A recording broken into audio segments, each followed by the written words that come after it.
बिस्मिल्लाहिर्रहमानिर्रहीम।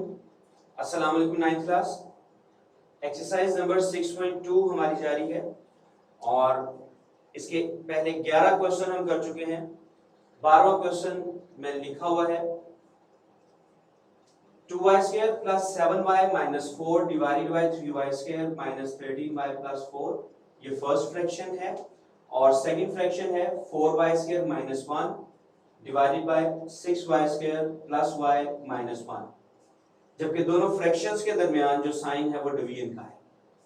ठीक है, तो इसको हम फैक्टराइज करते हैं। फर्स्ट फ्रैक्शन में आप 2y² और -4 को जब मल्टीप्लाई करेंगे हम तो वो क्या बनता है -8y²।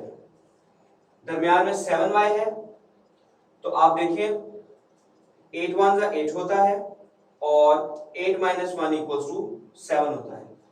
तो हम इसकी फैक्टराइजेशन कुछ इस तरह से कर देंगे 2y² + 8y - 7y। क्योंकि जो सेंटर वाली टर्म है वो +7y है इसलिए 8 के साथ मैंने प्लस लिख दिया और y के साथ माइनस लिख दिया। 8y - y आप करके देखें तो 7y ही आता है और इन दोनों को अगर आप मल्टीप्लाई करें तो 8y² आता है जो कि 2y² और -4 को मल्टीप्लाई करने से भी 8y² आ रहा था। तो ये तो फैक्टराइजेशन हो गई न्यूमरेटर की। डिनोमिनेटर में आप देखें 3y² और 4 को मल्टीप्लाई किया जाएगा तो प्लस का 12y² आएगा। सेंटर वाली टर्म -13y है तो -13y की जगह पे -12 - 1 अगर हो तो ऐड करने से -13 आ जाता है और दोनों चूंकि नेगेटिव नंबर होंगे -12 और -1 दोनों को मल्टीप्लाई करने से +12 आएगा। तो इसकी फैक्टराइजेशन करते हैं 3y² - 12y - y + 4। अब जो सेकंड फ्रैक्शन है उसमें आप देखें 4y² - 1। तो फर्स्ट टर्म 4y² है, y के ऊपर स्क्वायर है, जबकि 4 का स्क्वायर रूट 2 होता है। इट मींस 2 का स्क्वायर 4 होगा। तो मैं इसे लिख सकता हूं 2y² माइनस साथ में 1 है।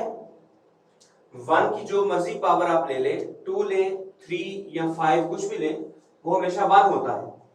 तो हम अपनी रिक्वायरमेंट के हिसाब के 1 से 1 की पावर ले सकते हैं। तो हमारी रिक्वायरमेंट ये है कि जो फर्स्ट टर्म थी 2y इसका स्क्वायर है। तो अब सेकंड टर्म जो 1 है इसका भी हम स्क्वायर ले लेते हैं, लिख लेते हैं। तो ये फिर भी 1 रहेगा, यानी हमने कोई चेंजिंग नहीं की। ठीक है, नजर आने में शायद ऐसा लगता है कि जैसे कि हमने 1 की जगह पे 1 का स्क्वायर लिख दिया, तो उसमें कोई चेंजिंग नहीं हुई। उसकी वजह ये है कि 1 का स्क्वायर भी 1 के इक्वल होता है। अच्छा, डिनोमिनेटर में है 6y² + y - 1। तो आप देखें 6y² मल्टीप्लाई बाय -1 = -6y² होता है और दरमियान में प्लस y चाहिए तो 3 × 2 = 6 और 3 - 2 = 1। तो मैं इसको फैक्टराइज करता हूं 6y² + 3y - 2y - 1। अच्छा, 3y के साथ मैंने पॉजिटिव इसलिए लिखा क्योंकि ऊपर y जो है ये पॉजिटिव है, तो 3y में से -2y करेंगे तो पॉजिटिव y आंसर आएगा। अब नेक्स्ट स्टेप की तरफ चलते हैं। पहली जो दो टर्म्स हैं y² और 8y, इन दोनों में से आप y कॉमन ले सकते हैं। 2y² में से y कॉमन, 2 भी कॉमन ले लेते हैं, क्योंकि 8 भी 2 पे डिवाइड हो जाता है। तो 2 कॉमन आ चुका है, y² में से y कॉमन आया, y रह गया। 8 में से 2 कॉमन आया तो इसका मतलब ये होता है कि 8 को हमने 2 पे डिवाइड किया तो आंसर 4 आ गया, जबकि y तो कॉमन आ चुका है बाहर। अब नेक्स्ट टू टर्म्स हैं -5 - 4, तो दोनों नेगेटिव हैं। हमें y + 4 जो था वो पॉजिटिव चाहिए है, तो हम -1 कॉमन ले लेते हैं। तो माइनस की वजह से ब्रैकेट के अंदर के दोनों टर्म्स के साइन चेंज हो जाएंगे। डिनोमिनेटर को देखते हैं, 3y² माइनस 12y²। 12 और 3 दोनों 3 पे चूंकि डिवाइड हो सकते हैं तो 3 कॉमन आ गया, y² है और y है तो y भी कॉमन आ सकता है। 3y² में से 3y कॉमन आया तो y माइनस 12y में से 3y कॉमन आया तो 12 को 3 पे डिवाइड करने से 4 आता है, जबकि y तो बाहर कॉमन है तो वो नहीं आएगा। माइनस y प्लस 4 रह गया है। हमें जो आंसर चाहिए, चूंकि पहली ब्रैकेट हमारे पास y माइनस 4 आई है तो ये भी y माइनस 4 चाहिए। माइनस 1 कॉमन ले लेते हैं, जिससे होगा ये कि y पॉजिटिव हो गया और 4 क्या हो गया, नेगेटिव, डिवाइडेड बाय। अब सेकंड फ्रैक्शन को देखते हैं, 2y² माइनस 1²। तो फॉर्मूला a² माइनस b² लगेगा। a की जगह पे 2y है और b की जगह पर 1 है, तो ये आ गया 2y plus 1 multiply by 2y minus 1। अब आप डिनोमिनेटर देखें, 6y² और 3y में से 3 और y कॉमन आएगा। 6y² में से 3y कॉमन लिया तो y रह गया और 3y में से 3y ही कॉमन आ गया तो 1 आ गया हमारे पास। अच्छा, यहां पे मैंने थोड़ी मिस्टेक कर दी, 6y² में से 3y कॉमन लेंगे तो y नहीं आएगा, 2y आएगा, तो यहां पे मैंने 2 नहीं लिखा था। अब आप देखिए नेक्स्ट जो 2 है वो -2y माइनस 1 है। -1 कॉमन ले लेते हैं हम, 2y भी पॉजिटिव हो गया और 1 भी पॉजिटिव हो गया। तो ये हमने फैक्टराइजेशन कर दी सबकी। मैं नेक्स्ट पेज पे अब इसको लिखता हूं। आप देखें कि ये जो यहाँ पे हमारे पास x प्लस 4 है ये कॉमन आ जाता है और दूसरी ब्रैकेट में आ जाएगा 2y माइनस 1। तो y plus 4 into 2y minus 1, y plus 4 into 2y minus 1 divided by. अब यहां पे y माइनस 4 और 3y माइनस 1 रह गया, ये y माइनस 4 और दूसरी ब्रैकेट में आएगा 3y माइनस 1।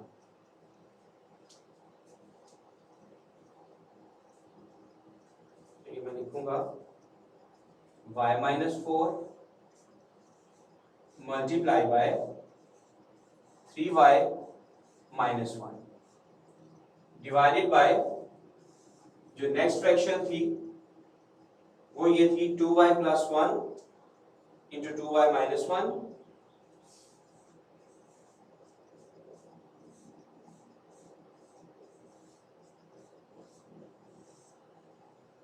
Divided by. अब 2y प्लस 1 कॉमन आ गया, बचा 3y माइनस 1 रह गया।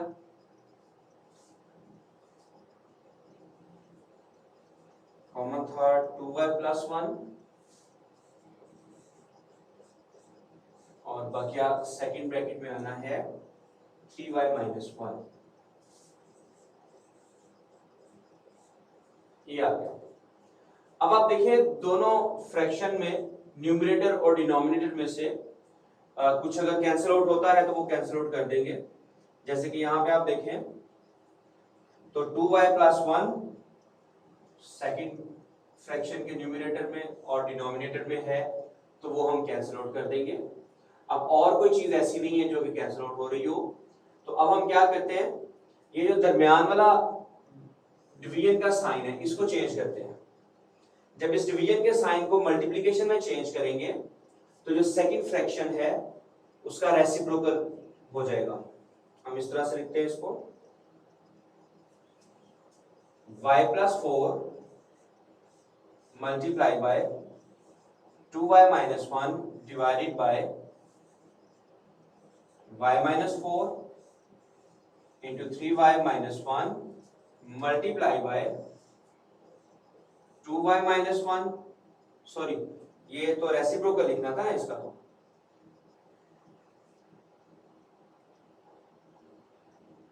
तो आएगा 3y माइनस 1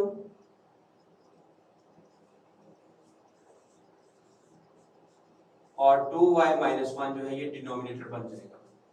अब देखिए कुछ चीजें अगर कैंसिल आउट हो रही हैं तो वो हम कैंसिल कर देते हैं। यहाँ पे 3y माइनस 1 इस 3y माइनस 1 के साथ कट जाता है और इसी तरह से ये जो दूसरा ये यहाँ पे 2y माइनस 1 है ये इस 2y माइनस 1 के साथ कैंसिल आउट हो जाता है। हमारे पास आंसर में रह गया y plus 4 divided by y minus 4। तो ये देखिए क्वेश्चन नंबर 13 की स्टेटमेंट आपके सामने है। इसमें जो फर्स्ट ब्रैकेट्स हैं उन ब्रैकेट्स के दरमियान जो हमारे पास दो फ्रैक्शंस हैं उनके दरमियान माइनस होने की वजह से एलसीएम लिया जाएगा इसका। तो एलसीएम लेते हैं हम x square minus y square और x square plus y square, चूंकि दोनों डिफरेंट टर्म्स हैं तो यही एलसीएम आ जाएगा।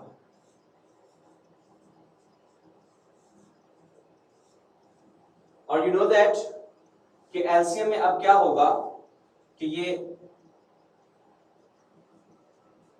जो x square minus y square है और ये वाला x square minus y square है ये कट जाएंगे, बकिया रह गया x square plus y square और ये वाला x square plus y square जो कि आपस में क्या हो रहे हैं अब मल्टीप्लाई होंगे। ठीक है, तो इन दोनों को मल्टीप्लाई करके लिखते हैं हम।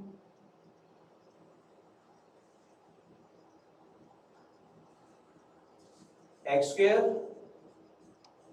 Plus y square whole square, दरमियान में माइनस है। अब सेकंड टर्म जब मल्टीप्लाई होगी, अच्छा मैं आपको बता ही देता हूं, यहां पे लिख देता हूं, मे भी कुछ स्टूडेंट्स भूल गए हों। जब एलसीएम लेते हैं तो दोनों फ्रैक्शंस को मल्टीप्लाई करते हैं। मैं यहां पे करके देता हूं, बाद में मिटा दूंगा कि जैसे फर्स्ट फ्रैक्शन जो है x square plus y square divided by x square minus y square, इसको मल्टीप्लाई करना है एलसीएम के साथ जो कि है x square minus y square multiply by x square plus y square. तो आप देखें ये कट जाता है, ये दोनों मल्टीप्लाई हो जाएंगे जो मैंने यहाँ पे लिख दिए x square plus y square whole square. अच्छा यहाँ पे स्क्वायर भी था जो मैंने नहीं लिखा था, ठीक हो गया। अब नेक्स्ट अब माइनस आ गया, यही प्रोसेस उसमें भी होगा। सेकंड फ्रैक्शन लिखें x square minus y square divided by x square plus y square, इसको भी आप एलसीएम के साथ मल्टीप्लाई करें। तो आप अब यहां पे देखें ये पॉजिटिव वाली कैंसिल हो जाएगी, ये दो रहेगी x square minus y square multiply by x square minus y square, तो ये बनेगा x square minus y square whole square. ठीक हो गया जी। तो ये तो मैंने आपको बता दिया कि किस तरह से एलसीएम लिया जाता है।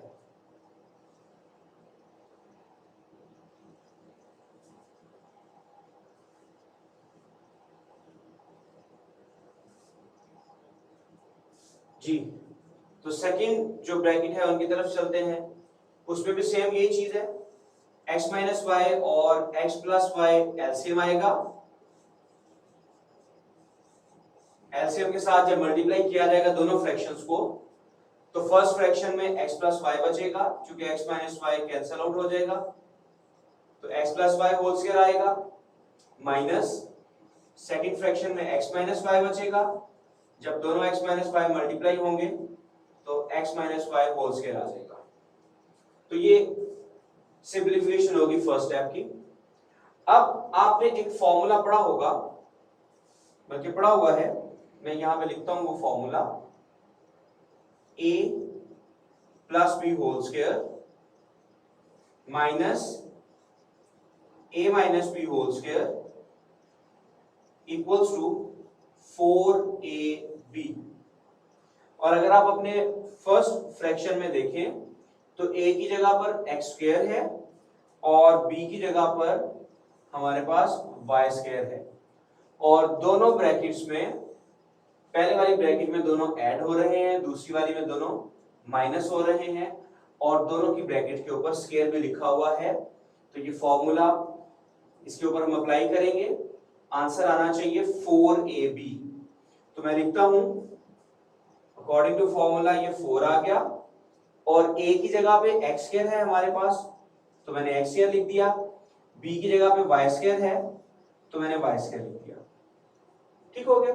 अब नेक्स्ट जो डिनोमिनेटर है उसको एज इट इज लिख देता हूं, x square minus y square multiply by x square plus y square divided by, next fraction में भी आप देखें कि x plus y whole square minus x minus y whole square है, मीन a की जगह पर x है और b की जगह पर y है, तो यहां पर भी जो आंसर आएगा वो 4ab आएगा, यानी 4xy, ठीक है। Divided by x minus y multiply by x plus y है, तो अगर मल्टीप्लाई करके लिखा जाए दोनों को तो आएगा x square minus y square, ठीक है स्टूडेंट्स। नेक्स्ट हम करते हैं इसका स्टेप, मैं नेक्स्ट पेज लेता हूं।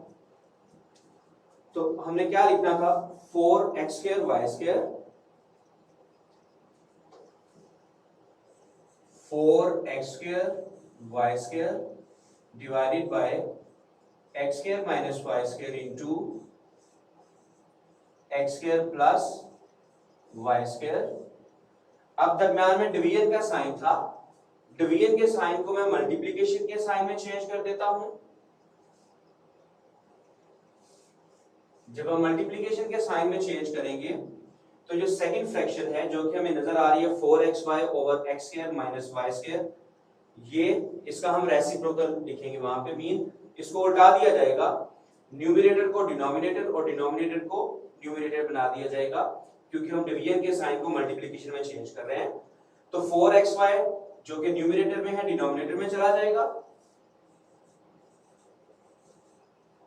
और x square minus y square जो कि डिनोमिनेटर में है वो न्यूमरेटर में चला जाएगा, यहां पे आ गया x square minus y square. अब आप देखिए इस स्टेप में कुछ चीजें कट रही हैं, वो क्या है, ये x square minus y square और ये वाला x square minus y square आपस में कैंसिल आउट हो जाते हैं, ये 4 और ये 4 कैंसिल हो गया। अब आप देखें डिनोमिनेटर में ये x की पावर 1 है जबकि न्यूमरेटर में x की पावर 2 है, तो एक x कैंसिल हो गया, सिर्फ एक x रह जाएगा आंसर में। सिमिलरली y भी एक कैंसिल होगा और एक रह जाएगा। हम इसका आंसर कुछ इस तरह से लिखेंगे, हमारे पास जो चीजें बची हैं न्यूमरेटर में वो x और y है और डिनोमिनेटर में बचा x square plus y square. ये हो गया इस क्वेश्चन का आंसर, और इस क्वेश्चन के आंसर के साथ ही हमारी ये एक्सरसाइज भी कंप्लीट हो गई है। तो स्टूडेंट्स अगर किसी क्वेश्चन की समझ नहीं आई हो आपको तो एनपीएस एलएमएस के पेज पे जाके आप डिस्कशन वाले चैम्बर में क्वेश्चन कर सकते हैं, या फिर आप जो ग्रुप बना हुआ है आपकी क्लास का उसमें आप मैसेज कर सकते हैं, इंशाल्लाह आपको इसका आंसर दिया जाएगा।